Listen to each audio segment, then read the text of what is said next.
Oi, pessoal, tudo bem? Essa é uma aula de História do Brasil. Nela, nós vamos ver as principais características do primeiro reinado, do Dom Pedro I e o período regencial. Depois que o Dom Pedro I se recusou a voltar para Portugal e declarou a independência do Brasil, ele precisava consolidar essa independência. Então, para isso, ele precisava que outros países aceitassem e reconhecessem a independência do Brasil. Aqui, o Partido Português, obviamente, era contra, se opunha à independência do Brasil. Houveram alguns embates, como ainda não existia um exército brasileiro e tinha muitas tropas portuguesas, aqui muitos soldados portugueses, aqui isso oferecia um risco para a independência do Brasil, mas o governo brasileiro contratou mercenários e conseguiu abafar esses movimentos contra a independência.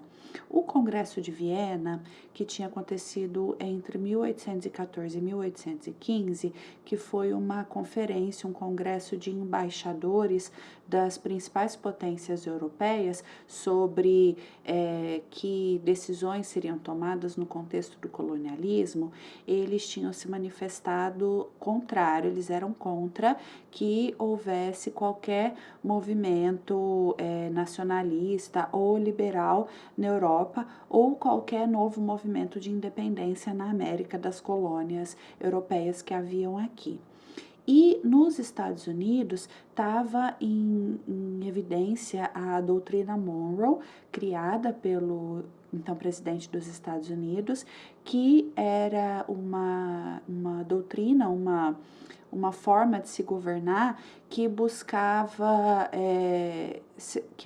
impedir qualquer pretensão das potências europeias de recolonizar territórios tornados independentes, aqui os Estados Unidos o principal, mas outros territórios também, e também eram contra qualquer tendência absolutista, que foram as ideias defendidas pelo Congresso de Viena. A ideia da doutrina Monroe era que a América deveria ser governada pelos americanos. E isso, por trás desse discurso, estava a intenção dos Estados Unidos de se tornarem os grandes governantes do restante de toda a América, mas isso fica escondido por trás do belo discurso de América para os americanos. Mas nesse contexto dos Estados Unidos serem contra as decisões do Congresso de Viena, eles foram o primeiro país a reconhecer a independência do Brasil.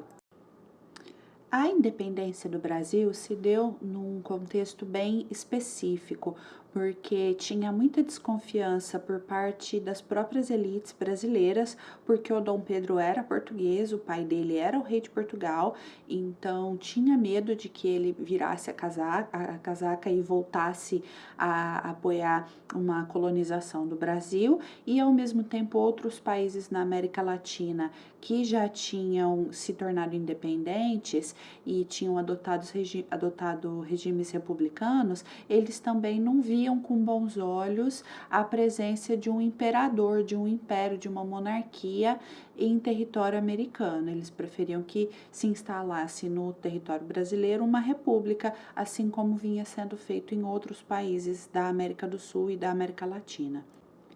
Portugal só foi reconhecer a independência do Brasil 3 anos depois, em 1825, e o Brasil ainda teve que pagar uma indenização de 2 milhões de libras a Portugal, fazendo um empréstimo com a Inglaterra para poder pagar essa indenização por ter se tornado independente de Portugal. E a partir desse acordo, a Inglaterra e outros países também reconheceram a independência do Brasil.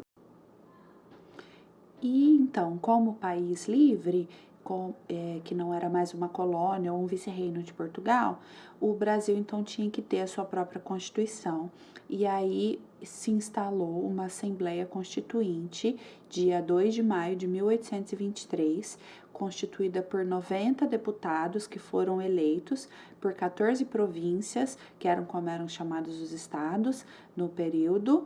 Essas províncias elas eram dominadas pelos grandes latifundiários, pelos grandes agricultores, proprietários de terra, e o José Bonifácio era um desses deputados constituintes para fazer a Constituição. Ele era também ministro do Dom Pedro e o irmão dele também, o Martim Francisco, que era ministro da Fazenda. O Bonifácio defendia que deveria ter um governo centralizado, mas sem cair nos excessos do absolutismo. Então, ele acreditava que não tinha que ser um governo tão federalista, as províncias, os estados não tinham que ter muita liberdade, o governo, as decisões tinham que ficar sendo tomadas centralizadas no reino, no caso do Dom Pedro, no imperador, mas ele não acreditava que tinha que ficar todos os poderes concentrados na mão do imperador ou do rei, como era no caso do absolutismo. Ele também defendia que houvesse fim à escravidão, e também combatia a concessão de maior autonomia para as províncias. O projeto ficou pronto ainda no ano de 1823, ele é chamado como anteprojeto, o projeto anterior. Ele trazia 272 artigos nessa proposta de Constituição, que seria a primeira do Brasil. Entre esses artigos, tinham 3 características principais. O anti-absolutismo, então essa Constituição previa uma divisão de poderes, assim como proposta pelo Montesquieu. Então você vai ter o legislativo, que cria as leis, o executivo, que executa as leis, e o judiciário, que julga as leis, e os 3 poderes têm que ser independentes uns dos outros e poderem fiscalizarem uns aos outros. No governo absolutista, o rei exerce os 3 poderes e ele não pode ser criticado, não pode ser penalizado. Então, a Constituição previa a divisão, previa que o legislativo fosse valorizado, mas ela não adotava ainda o voto censitário, ou seja, o critério de voto com base... aliás, ela adotava o sistema de voto censitário com base na renda e não um critério de voto universal para todas as pessoas poderem votar. Apesar de ser anti-absolutista, não era tão democrática. Outra característica dessa Constituição era o anticolonialismo.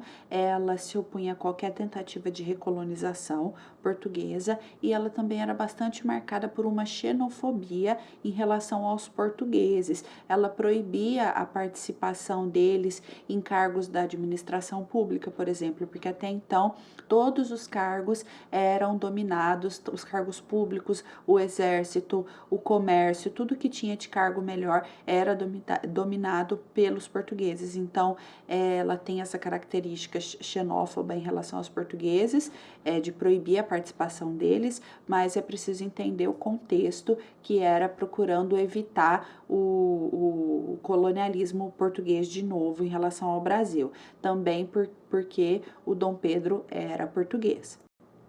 Esse anteprojeto também ficou chamado, ele é chamado às vezes de Constituição da Mandioca, porque como o voto era censitário, você precisava comprovar uma renda para poder votar. A comprovação ela era feita a partir da equivalência em alqueires de mandioca. Então, a sua renda, quantos alqueires de mandioca daria? E aí, com base numa conta lá que eles estabeleceram, você poderia votar. E ela estabelecia a origem da renda agrícola, ou seja, os comerciantes portugueses estavam excluídos também de poder participar das eleições, de votar.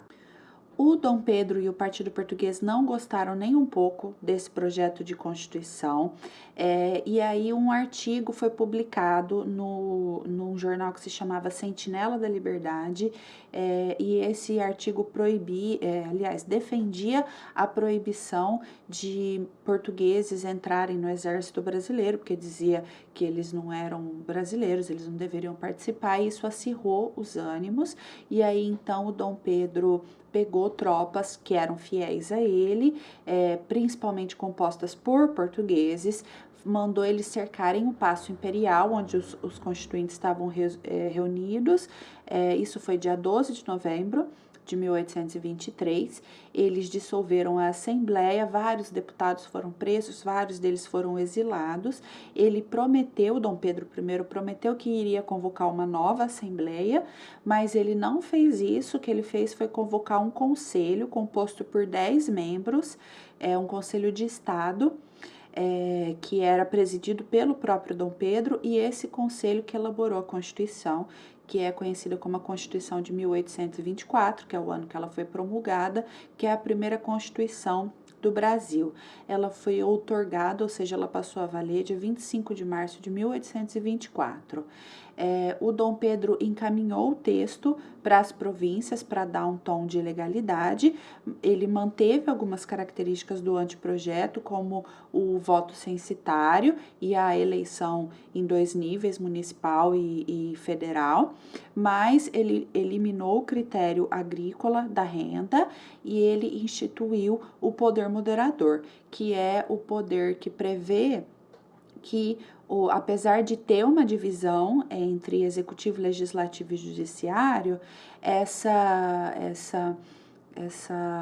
divisão ela era, como a expressão da época dizia, para inglês ver, era o parlamentarismo às avessas, ou o parlamentarismo para inglês ver, porque ele procurou se inspirar no modelo inglês, mas não deu certo e instalou o poder moderador, que garantia que o imperador tinha um quarto poder, além do executivo, legislativo e do judiciário. O poder moderador ele era um quarto poder que dava direito do imperador de interferir nos outros 3 poderes e que dizia que ele era inquestionável, incriticável, não se podia criticar o imperador, não se podia questionar, ou seja, na prática era um governo absolutista, mas com outro nome. Também na Constituição de 1824 foi definido o regime de padroado e o catolicismo como religião oficial no Brasil, e liberdade de culto doméstico. O que isso significa? Liberdade de culto doméstico quer dizer que as pessoas que fossem de outras religiões podiam praticar seus cultos em casa, mas não podiam erguer templos e religiões, porque o catolicismo era a religião oficial. E o padroado significa que os padres e bispos eles eram equiparados a funcionários públicos. Aqui no Brasil, quem exercia as funções de líder da igreja era o próprio imperador, era ele que tomava as decisões relacionadas à igreja de distribuir cargo, era ele que cobrava o dízimo, e todas as decisões tomadas pelo Vaticano e pelo Papa só passavam a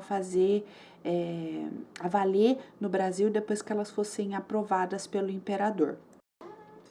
Essa Constituição também manteve a escravidão, que era outra coisa que o anteprojeto de 1823 tentava, quer dizer, não acabava, mas discutia. Ela manteve a escravidão para agradar os interesses das elites, dos proprietários agrícolas brasileiros.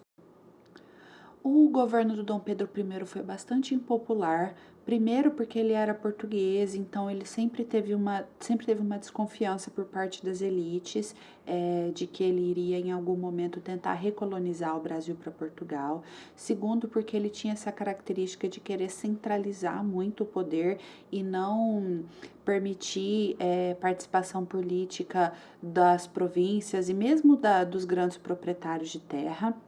Então, ele sempre teve muita oposição dos liberais, que queriam mais liberdade política, mais participação, mais liberdade para as províncias.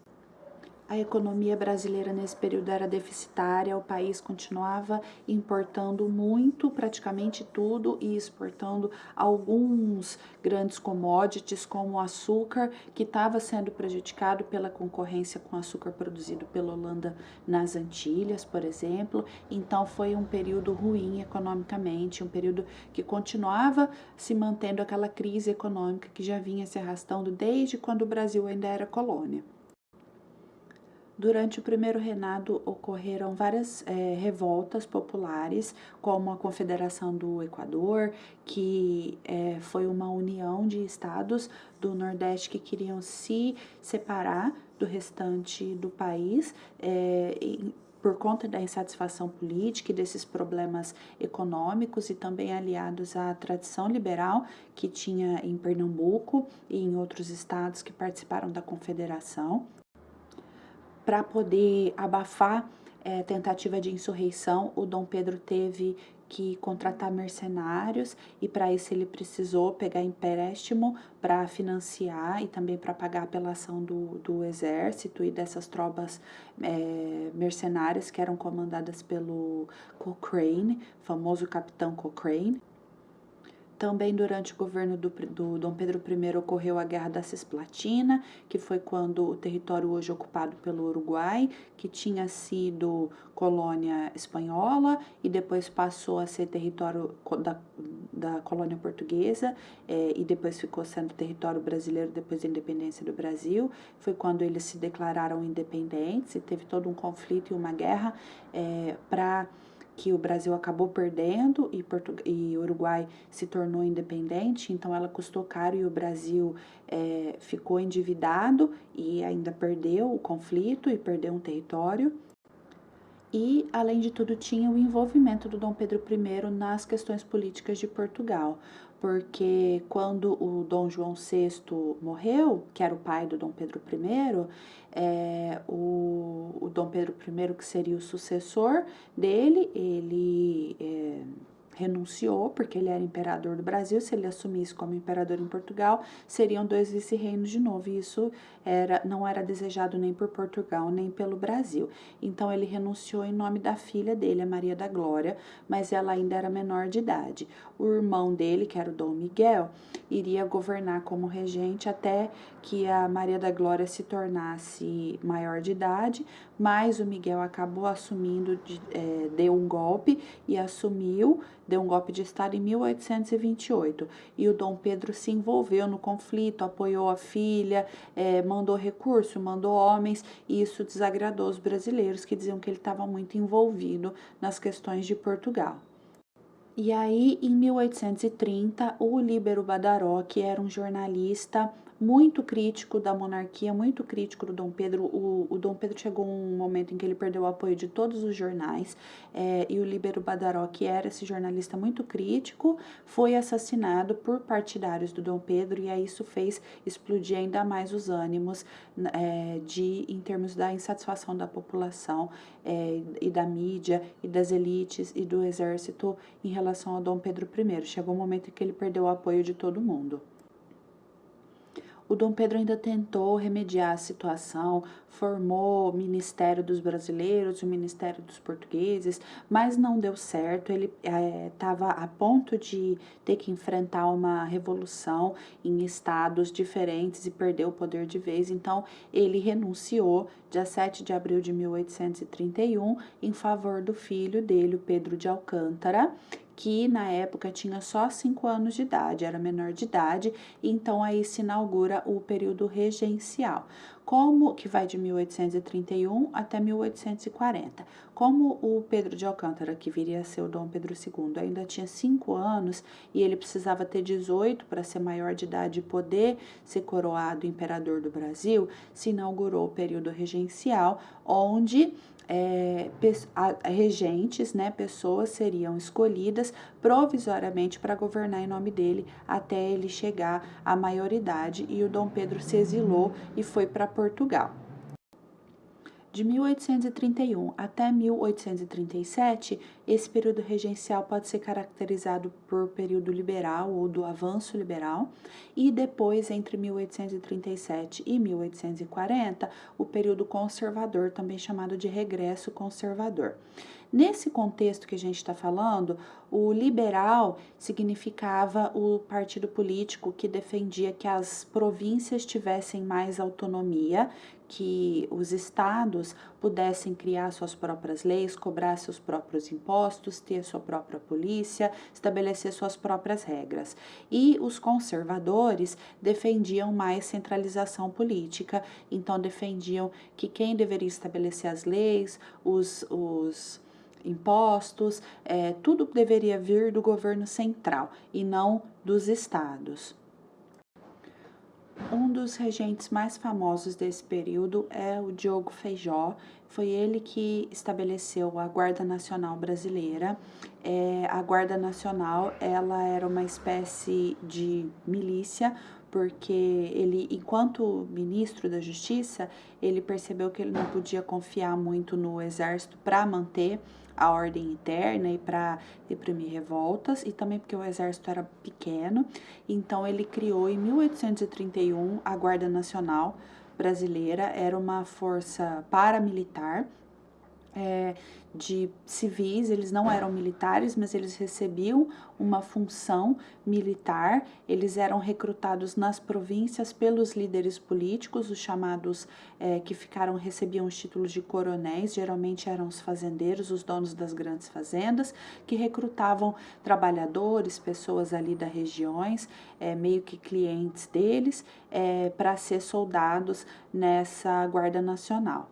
E aí eles recebiam uma patente e recebiam um pagamento, a patente de coronel, e recebiam um pagamento para recrutar e fazer às vezes de uma polícia, tomar conta, resolver conflitos internos, se tivesse uma revolta, alguma coisa assim. Com isso, ficou muito comum, principalmente no interior do país, a prática do coronelismo, né? Ou seja, você ter um fazendeiro, um proprietário rico ali, que além de ter poder econômico e poder político, ele também tem esse poder de polícia, porque ele comanda a guarda armada ali, e se ele quiser mandar matar alguém, se ele quiser invadir algum lugar, ele tem toda essa guarda ao seu dispor, e aí todo mundo ali obedece, porque não tem como oferecer resistência ao poder enorme que esse coronel tem. Em 1834, foi promulgado o Ato Adicional, que dava maior autonomia para as províncias também, que foi um fato bastante progressista e bastante liberal do período regencial. O período regencial, foi bastante marcado pelas revoltas. Ocorreram várias revoltas e pela briga entre partido liberal e partido conservador, a falta de unidade política mesmo no país prejudicava. Tinha-se muito medo de um levante popular, de uma revolta popular que buscasse acabar com a monarquia no Brasil e declarar uma república. E aí, nesse contexto, ocorreu o golpe da maioridade. O golpe da maioridade foi uma mudança na lei.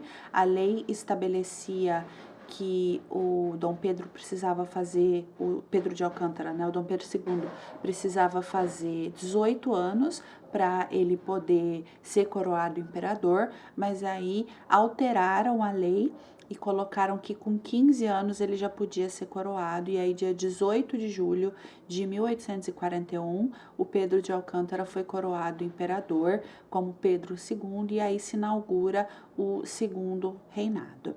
Por hoje é isso. Na próxima aula, então, nós vemos mais informações sobre o segundo reinado, beleza? Qualquer dúvida me mandem. Até a próxima. Tchau, tchau.